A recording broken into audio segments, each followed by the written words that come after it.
styðja þig, Hörður, að kynna verkefnið, Sigurðarslysið, og ég ætla að fara í stór tæknimanns í staði.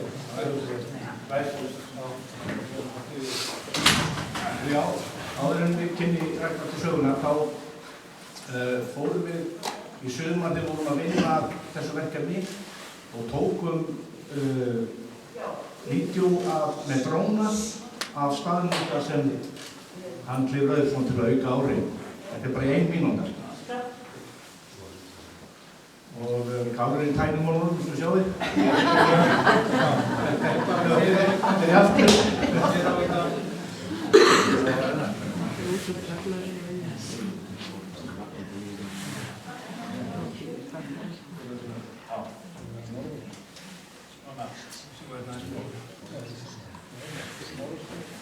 Vigdísson Pétur tók þessar myndir og þetta sýnir, segðu þú hvað þetta sýnir? Þetta sýnir náttúrulega hamarinn þar sem hann kleif upp. Sjáum á minningarsteini.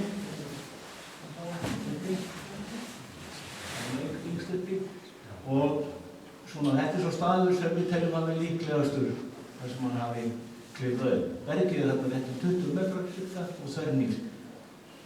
Þetta er ókleifur hamarinn. Þannig að já, þetta er afskaplega. Það er hægt að sjá okkur hann klifur hann upp sko. Í snjó og frosti. Já, í snjó og frosti, í febrúar. Og þannig að labba sín heim til sína Ás á 1. En svona, við settum þetta svona bara svona til gamans og nú var ekki vídeó rétt að vera búið. Þannig að ég kynni bara rækta til þess. Þannig að þetta er búið. Gjör svo vel.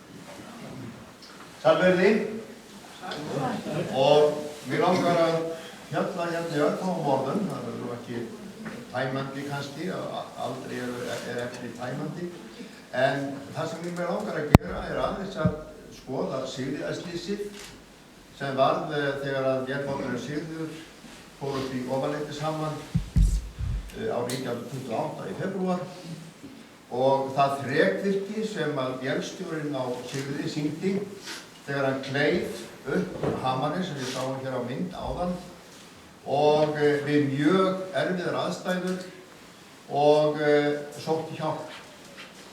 Það voru 5 á bátum og allir björguðust sem betur fer.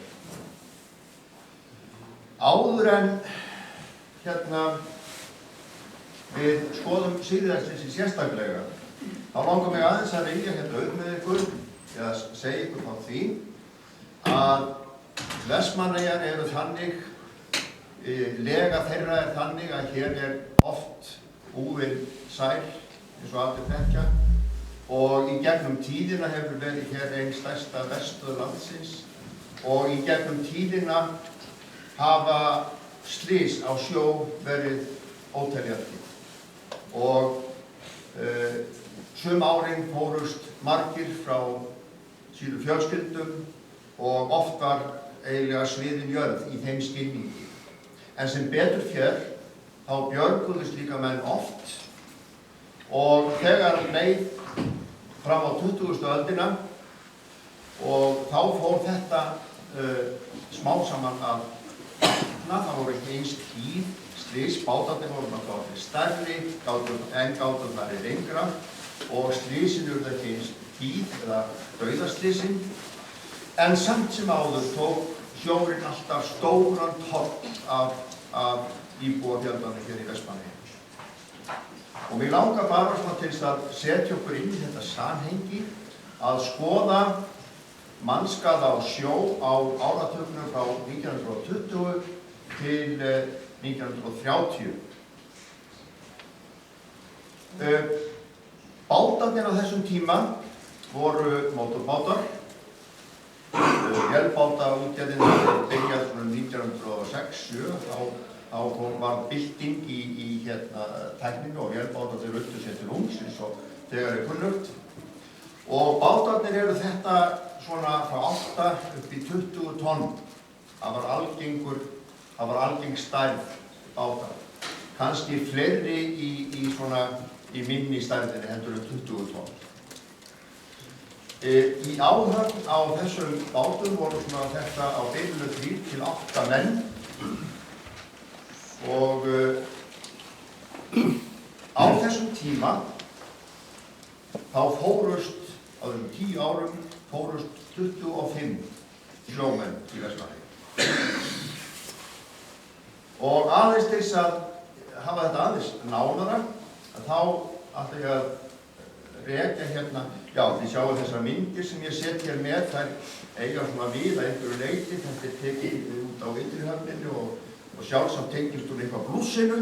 Bátarnir eru þarna komnir svo að gefa blúss og þá móttu menn hendast á miðin eða sigla á miðin. Og þessi mynd ég veit ekki nákvæmlega ártal, en hún er einhvern tímann þetta leyti, rétt 1930, milli 20 og 30 eitthvað svoleiðis. Og hérna sést Hringskersgarðurinn hérna í forgrunni, hérna neðst í horninu til vinstri. Nú, hérna er svo höfnin, þar sem bátarnir lágu á legunni og því að hafnar aðstæðan var ekki eins og hún er í dag náttúrulega, eins og allir vita. Fyrst skal telja hér í þessari sjóslysa yfirferð. Það er vélbáturinn Már VE, það er 12 tonna bátur og hann ferst einhvers staðar, hann fór að Geirfuglaskeri að veiða og þar hefur hann sjálfsagt fengið á sig brot og það fannst ekkert af bátnum náttúrulega og þar fórust 4 við Geirfuglaskeri, eða nálægt Geirfuglaskeri. 2. mars 1920, það er skammt þarna á milli, að þá ferst báturinn Ceres frá Vestmannaeyjum líka. Þar fórust 3 og það var áhöfnin, það voru 3 menn til borð í áhöfn og allir fórust suðvestur af Bjarnarey. Árið 1923, 16. febrúar, þá ferst mótorbáturinn Njáll. Hann er 13 tonn, nokkuð stór og þar fórust 5 við Hringskersgarðinn. Báturinn var að fara sem sé á sjó og verður vélamanna rétt fyrir utan garð og bátar eru þarna á ferðinni og það kemur annar til hjálpar og það var ekkert í hættu. Síðan kemur hann til hjálpar og hann vill hérna reyna að koma böndum yfir í bátinn, þá hrekkur vélinn í gang og menn telja ekki þörf á því að fá aðstoð beina og þess vegna var þetta ekki úr því en síðan drakst á vélinn aftur og þá rak hann upp í garðinn og þar fórust allir. Einn þeirra náðist reyndar, hann fór útbyðis og var komið líklega loft undir sjóstarkinn og hann náðist í land en hann var látinn þegar komið var meðan á sjúkrahúsi. Nú, 16. febrúar 26 þá fórst mótorbáturinn Goðafoss,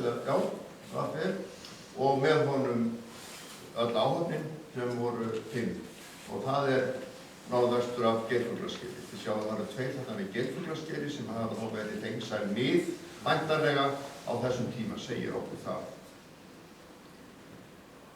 Nú, 9. janúar 1927 að þá ferst mótorbáturinn Mínerva, 19 tonna mótorbátur, nálægt Þrídraugum og með þessir 5 og það var öll áhöfnin. 30. mars 27 að þá ferst strandar eða fer Freyja VE upp í Landeyjasand, strandar þar og þar fórust 2 af 6 manna áhöfn. Myndin er ekki af Freyju en bara til þess að hafa þessi tengd. Þetta er tekið úr Landeyjasandi og þið sjáu að eyjarnar koma þarna í baksíðu. Nú og síðast kemur hérna mótorbáturinn Nonni Vaffe, hann sigldur í kaf 11. mars 1930 og þar fórst einn en 4 björguðust rétt hérna fyrir austan. Það færeísk skúta sem siglir á bátinn og með þessum afleiðingum og mennirnir 4 þeir björguðust í þessa færeísku skútu. Nú þetta svona til þess að aðeins að sýna hvernig aðstæður voru þegar að þegar að umræðuefnir okkar þegar að því komið. Það þá, það kannski rétt að taka þetta ári hennar voru. Þór keyptur til Vestmannaeyja 26. mars 1920. Eins og ég gat að þá urðu sjóslys mjög tíð og það var svo grátlegt að það var engin skipulögð björgunarstarfsemi í raun og veru. Hún kom alltaf, ef menn lenti ykkur þá kom það bara jafn óðum, menn urðu að finna út hvað eigum að gera og eitthvað svona og það náttúrulega dugir ekki langt. Þess vegna komu upp hugmyndir það að fá hingað til Eyja skip sem yrði Eyjaflotanum til aðstoðar og sérstaklega við erfiðar aðstæður þegar að mest á reyndi.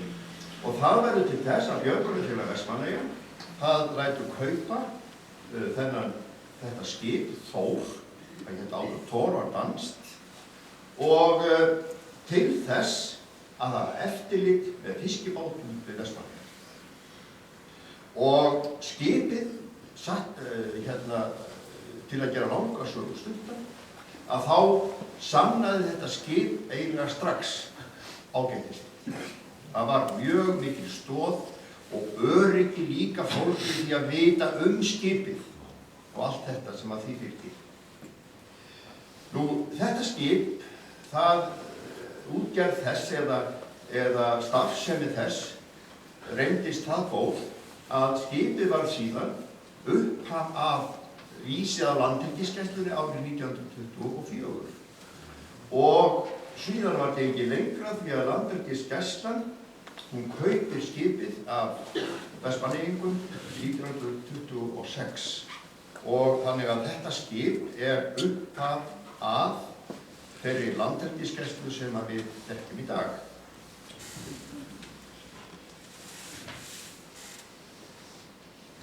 Nú þá það hinn hlutur, það Sigríður. Sigríður Vaffe 240 og þetta hún sem sé, vélbáturinn Sigríður. Hún smíðuð í Hafnarfirði 1920 úr eik og furu sem var þá það efni sem notað var til skipasmíðar. Og eikin sérlega náttúrulega góð eins og allir vita, sterkari og betri við og dýrari og verðmættari og allt það. Hún var 12 brúttólestir þegar hún var smíður, síðan var hún stækkuð og varð 17 brúttólestir. Hún hafði 22 hestafla alfa vél. Þið sjáum það að 22 hestafla vél í 17 tonna bát. Hér vélstjórar inni og hinir og þessir og þeim finnst það nú ekki stórt, en þetta lítil vél miðað við allt. Lítli bátur minni til dæmis 50 hestar og 4 manna far. En svona var þetta nú, vélarnar voru ekki öflugar. Nú, eigendur þessa skips, eða Sigríðar, voru Vigfús Jónsson í Holti, sem faðir Jóns, sem hér höfuðpersóna í þessari frásögn, Sigurður Sigurðsson á Lögbergi og Kristmann Þorkelsson í Steini. Það reyndar 3 nefnd af eigendur en þeim ber ekki alltaf saman.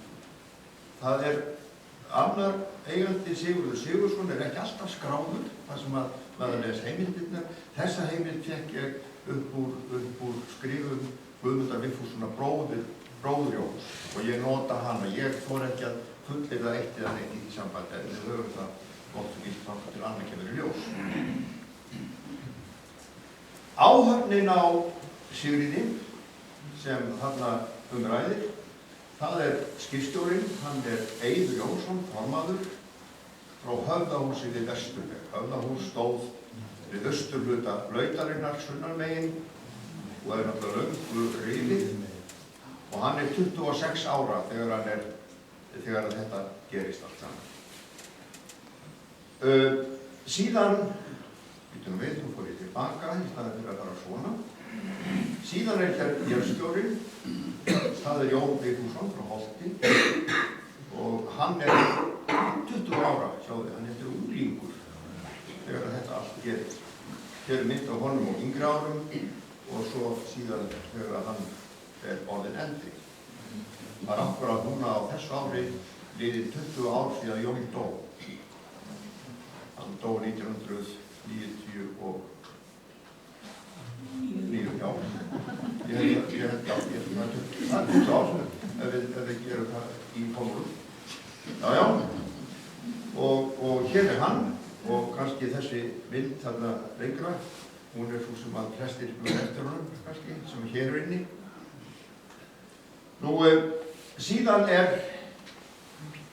Frímann Sigurðsson frá Jaðri á Stokkseyri eftir upplýsingunum sem ég fæ.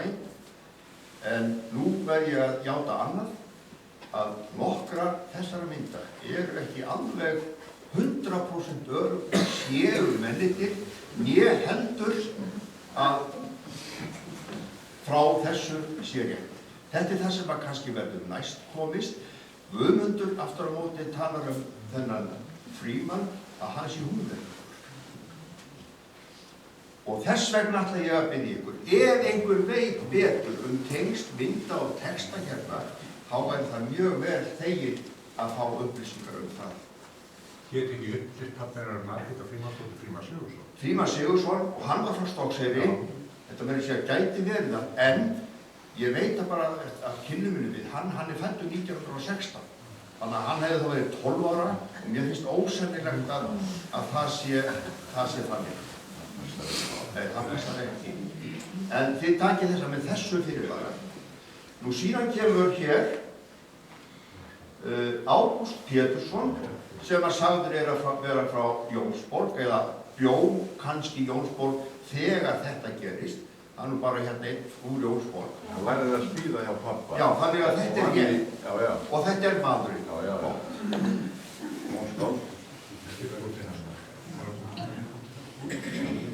Þannig að hann hérna á Sigríði líka, ég hef ekki aldur hans og þannig að það verður að líka myndum hlut en allt voru þetta ungir menn að einum undaskil. Nú sá fjórði svo Sigurður Vigfússon og hann 63 ára, orðinn gamall þegar að þetta gerist. Og hann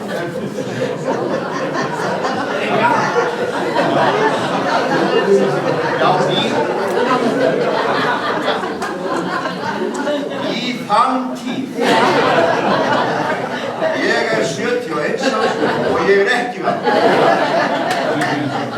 Það ekki sagt vel roskinn.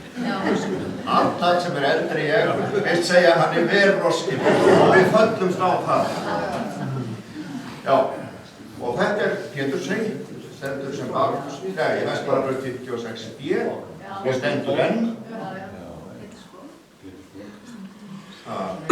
Pétursborg, ætla ég að segja, Pétursey á Ásteinsveginum, eins og við vitum. Pétursborg. Og þá komum við kannski að þessum þáttum eða atvikinu sem slíkum. Og þá kannski eins og allir vita, þá aðstæður við Ofanleldishamar náttúrulega óskaplega misjafnar.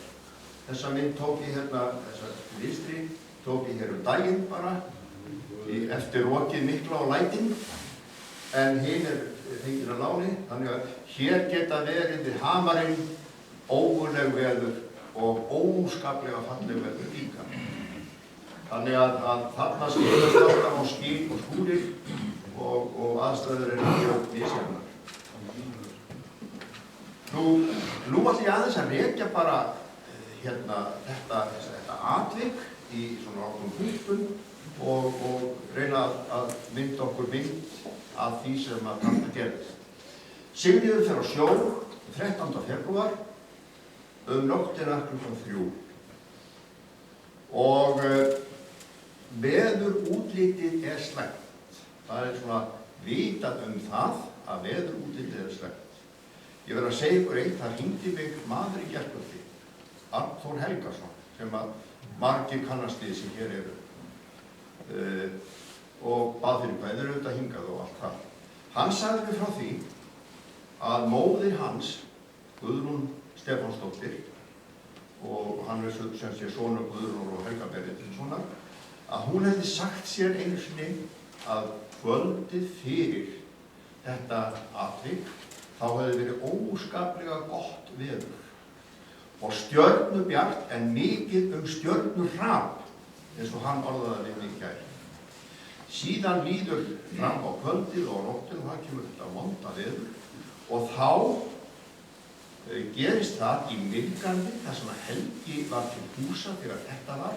Guðrún var farin heim í skuld klukkan 10 en kvöldið þá og fram á nóttina þá verða menn varir við óskapleg læti inn í húsinu eins og ykkur rjúki inn í húsið og þeytist svona ekta draugagangur svo má segja. Og þetta sagði hann, Arnþór, að hefði nánast verið lit á sem eitthvað svona forspá af því sem koma skyldi. Þið vitið, það búast verða alltaf til svona einhverjar sögur og ég bara því að hann sagði mér þessar sögur í gær, mátti ég til með að láta að fljóta hérna með. Það fyrirboðið. Já. Nú, hérna veðurútlitið slæmt. Línan lögð suður af Einidrangi í Vestursólu hérna og það lögð 39 ljóð og það búið að draga 36 þegar þeir telja sig verða að snúa við. Veðrið orðið slæmt. Það austarrok, það slagviðri og það slæmt skyggni og það haldið heim. Austarrok og snjókoma, blint og við þær aðstæður haldið heim.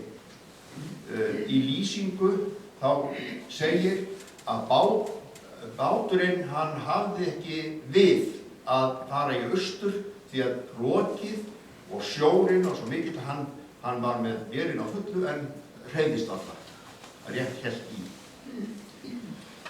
Nú síðan gerist það að klukkan 21 þá á kvöldið þá komið undir Ofanleitishamar vestur af Blákróksurð sem kallið og þá hafði svona lægt eða eitthvað svona þannig að bátum tókst eða þeim tókst að komast hér undir eyjar og þeir sjá það að þeir eru komnir af Ofanleitishamar eða við hann vestur á honum.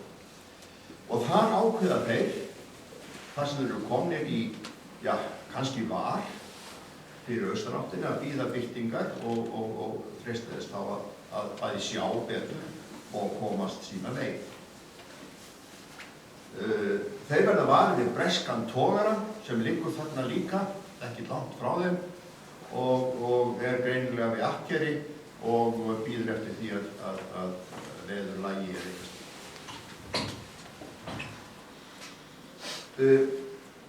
En svo gerist það að skyndilega þá tekur Sigríður niður, lendir á skeri eða lendir á greiningu og við það þá reynt að bakka, gefa fullt aftur á bakk en skrúan rekst þá í berg og drepur á vélinni.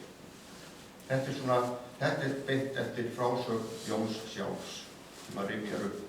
Jón var tregur til að rifja oft þennan aftur upp lengi og maður kannski skýrur þá verður að í það minnst að skilja það. En vélin stöðvast. Þá hefur báturinn hefur steitt sem á skeri og þarna hann á skerinu vélan vana rétt undir berginu.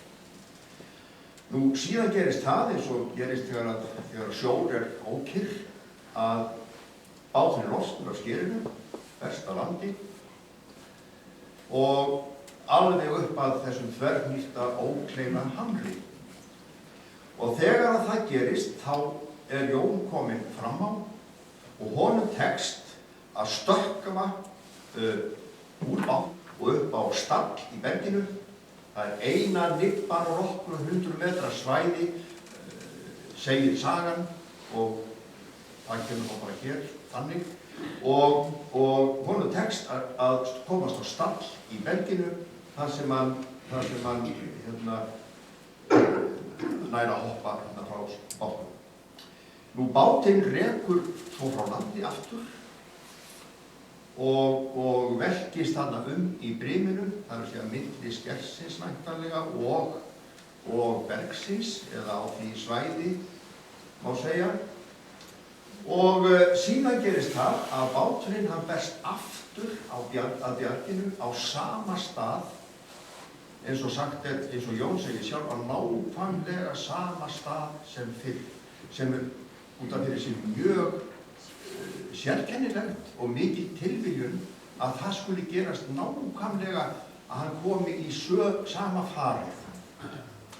Og það var þá skipti einhvern togum að allir úr áhöfninni komast á Siglufjörð til Jóns á sama laginu. Þetta var kannski verið svona 15 til 20 sekúndur sem að báturinn helst þarna við bjarginn, en andan að fara að og síðan þegar hann aftur frá, og þeir komast upp á Siglufjörð til Jóns á sama laginu. Síðan berst báturinn frá með þessu lagi, eða eftir lagið, og hann kom aldrei nálægt landi aftur og brotnaði í spól. Þannig að þarna var eini möguleikinn, það var fyrst þegar Jón hleypur upp í bergið, svo kemur þessi eini möguleiki sem möguleiki á mannbjörg þegar að báturinn kemur á sama staðinn aftur.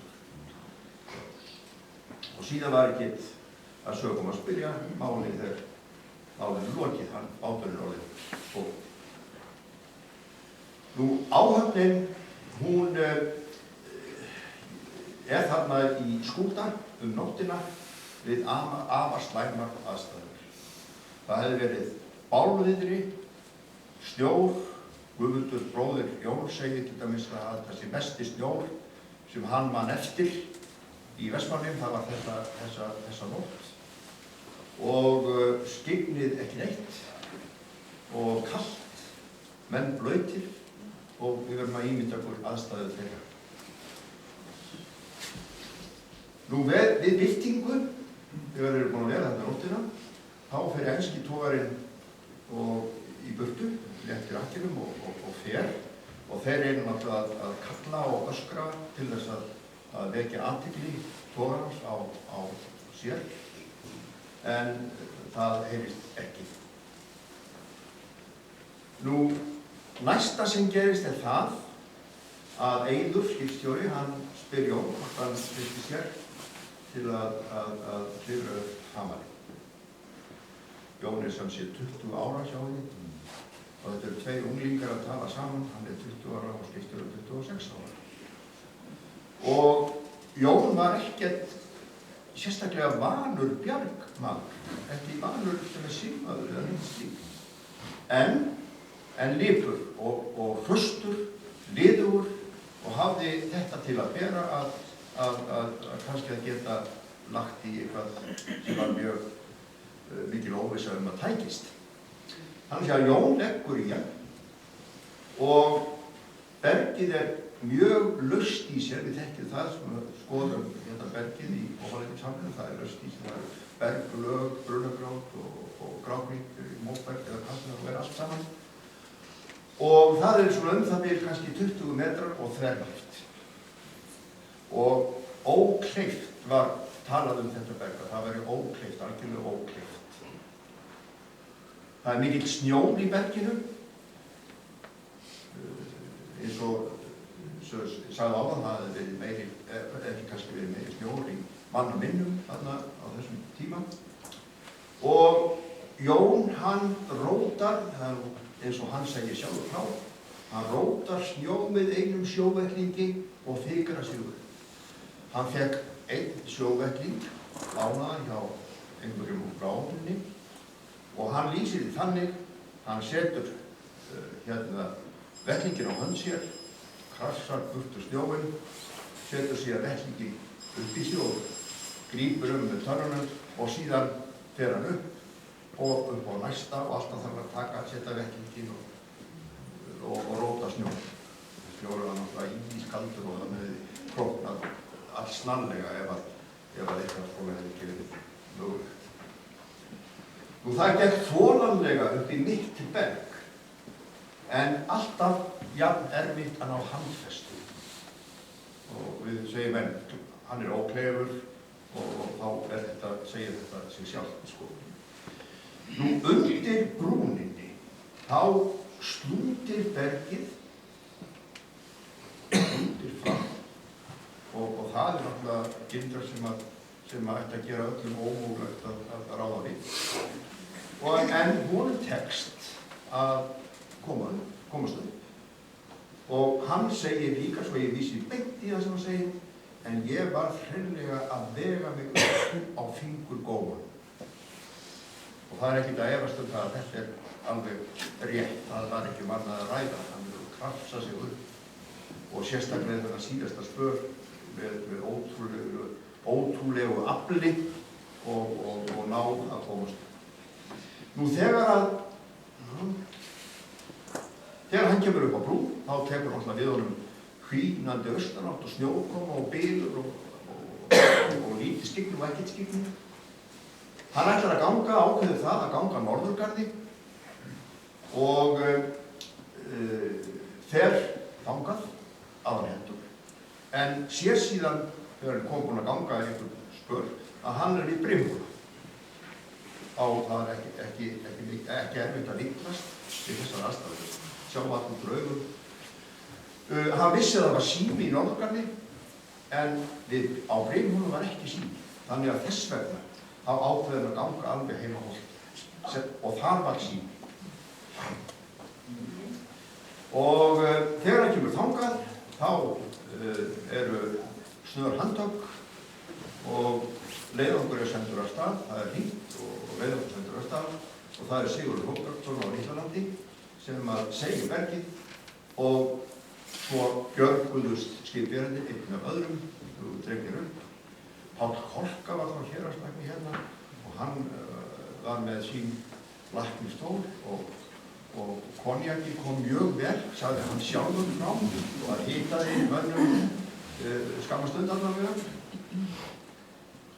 Nú ég sett hérna bara svona til að átta okkur aðeins á þessu frá ofanleitishafinu á Holti eru svona 3,1 eða rúmlega 3 kílómetrar og að gera þetta í þessu veðri sem þarna var, það náttúrulega þreif ekki líka út af fyrir sig. Hann var á sokkalestunum náttúrulega, hann var búinn að mótoristar á þessum tíma voru yfirleitt í leðurklossu. Og þegar hann fer frá borði þá sér að hann kemst ekkert í leðurklossuna. Hann fer úr þeim og hendir þeim og svo á sokkalestunum það sem eftir er. Nú, þetta sjóslys, það var náttúrulega mikið þetta skrifa þegar þetta gerist, þetta var þetta rétt sem það var og ótrúlega mikið afrek og í Danmörku, Ísland var hluti eða Íslendingar og Danir voru í ríkjasambandi þegar þetta var, það var bara fullveldið 1918 og alveg til 1944 og Danir áttu sjóð sem hét Carnegie sjóður. Það sem var úr þessum sjóði voru veittar viðurkenningar til þeirra sem höfðu sýnt hetjudáð og eitthvað slíkt.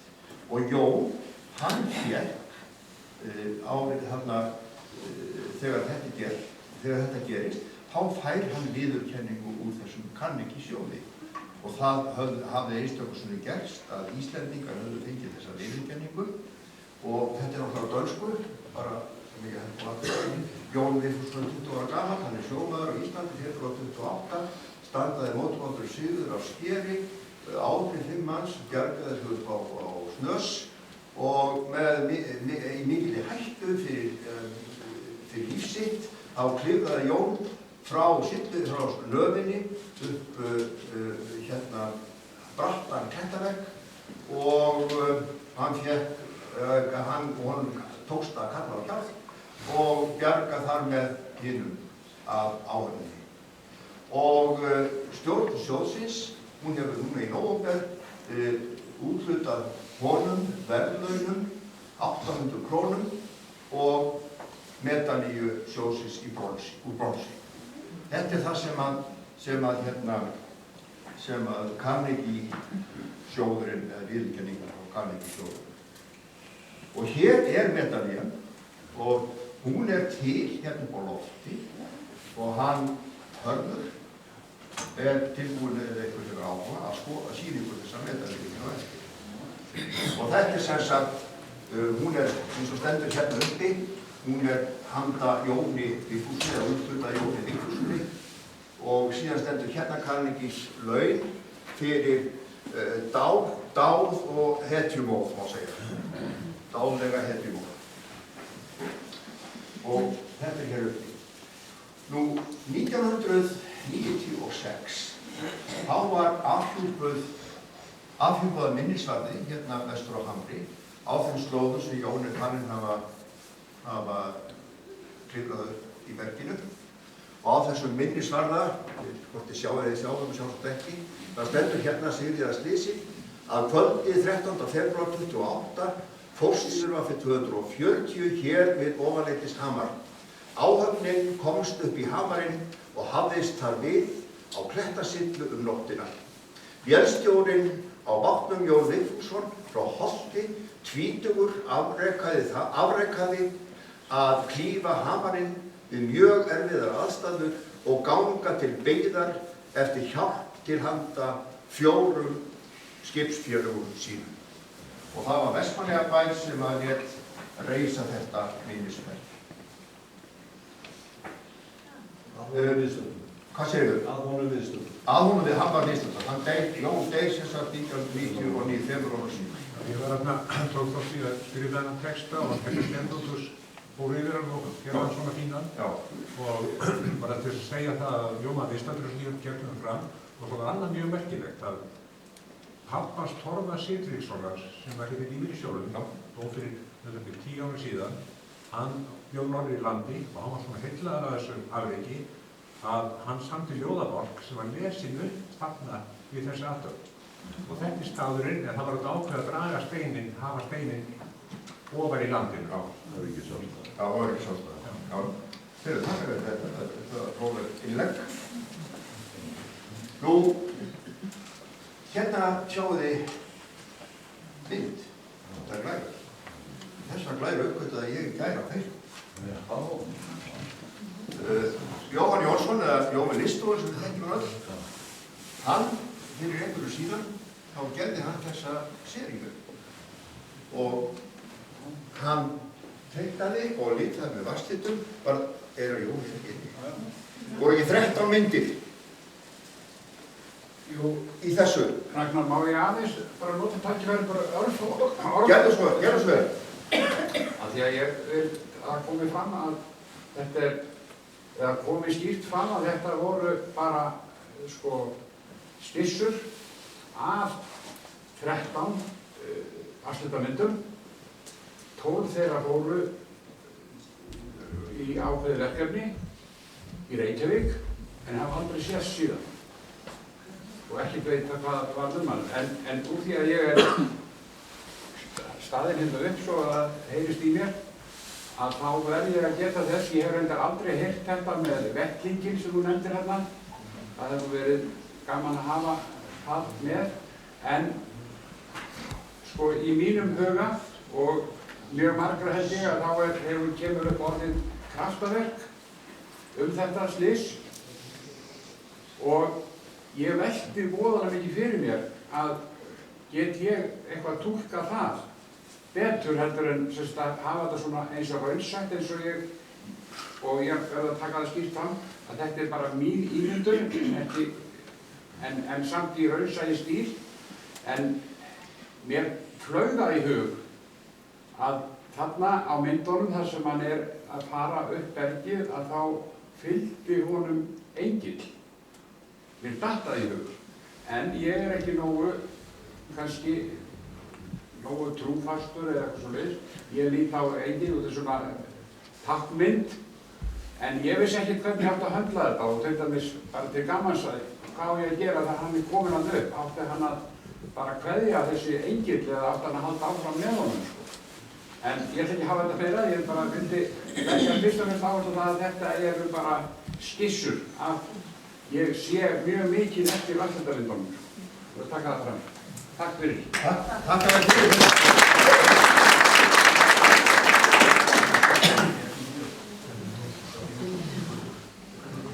Ég sýni það skil. Já, og búast inn heimildirnar, hérna Kári komið tilbúinn í starthólunum og hún gerir hér alveg búinn Kári. En sko, hér er eiginlega, ef við lesum myndina, Jói, þú leiðir til mig, ef við komum eitthvað vittlust þá er skipið hérna, komað að hamrinum, hérna eru þeir komnir upp, hérna byrjar Jón að klífa og hérna heldur hann áfram að klífa, svo fyrir við hingað og svo gerist þetta svona. Og það er gaman. Skipstjórinn var föðurbróðir Dittarna, Eiður Jónsson. Já, það er gott líka að vita. Já, Eða það ekki? jú. Þannig að þetta er mjög, hérna, fyrir því mér finnst það svo athyglisvert að sjá og þetta er, þegar ég lokaði augunum og hugsaði það sem ég er búinn að vera að segja og horfði svo á þessa mynd, já, maður er að hugsa rétt hugsandi maður. Og svo tek ég nú bara hérna til gamans þessa miðjumynd og sýni hana sér hérna, Hallur Jónsson samt í berginu að hérna, til öðrust. Ég tekka fram að eiginlega ástæðan fyrir því að þessi mynd fór ekki líka, ástæðan var að þetta var svona, hafa það ekki 13 sem færu og að það færi svona illa. En það var líka að ég áttaði mig á því þegar ég var búinn með þessa mynd að ég fannst vanta snjóinn sem var vissulega, en það var gerð sem kvikmyndabútur eftir þessu myndu sem týndust og það var sett yfir með effektum snjótóma og veðurglýr og allt. En þakka þér bara kærlega fyrir þitt innlegg og þessa líka.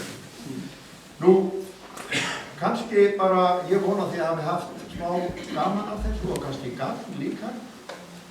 Og ég ætla bara að áðurinn hann Kári hérna með mynd og hann ætlar að útskýra hana sjálfur og ef það er einhver fleiri með einhverja heimildir þá bara er tíminn núna. Nú já, ég skal gera það. En annars þetta takk fyrir og mjög hægt.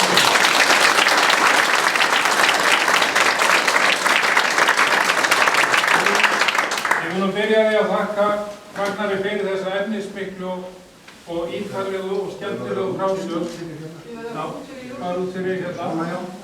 Ragnar, þú myndir okkur á að þú erum búin að ákveða það að höfður að sýna ykkur Bjarna Jónsson, myndin hans af Sigríðarslysinu og glemdu því mjög öllum sínum.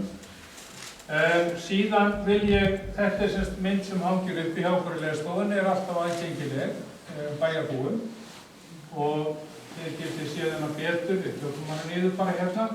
En leið og ég þakka Ragnari Óskarsinni fyrir þessa yfirferðum, þessa ótrúlegu sögu og Ragnari Jónssoni fyrir að fara í gegnum þetta erfiða og sérstaka mál trésbýran.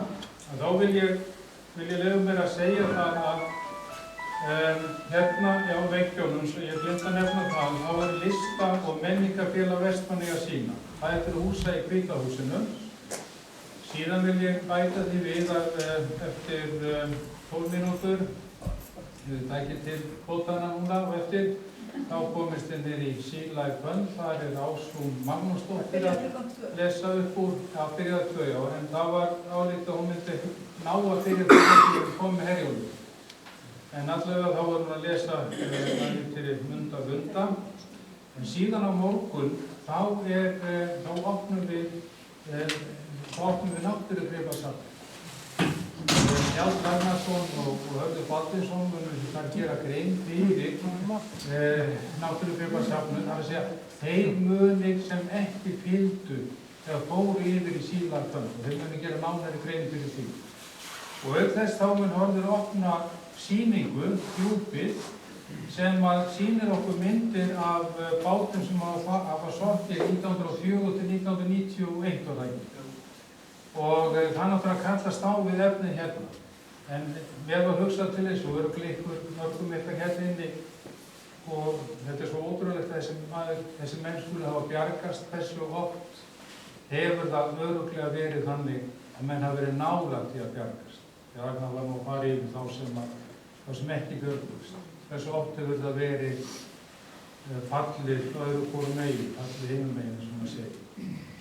En þetta búið að vera stórkostlegur dagur og þökk sé handboltaliðinu þá erum við ekki fleiri en þetta. Með það ætla ég bara að þakka Ragnari Jónssyni, Kjartana fyrir og Ragnar Óskarsinni og bjóða okkur í kaffi. Fyrir þessu.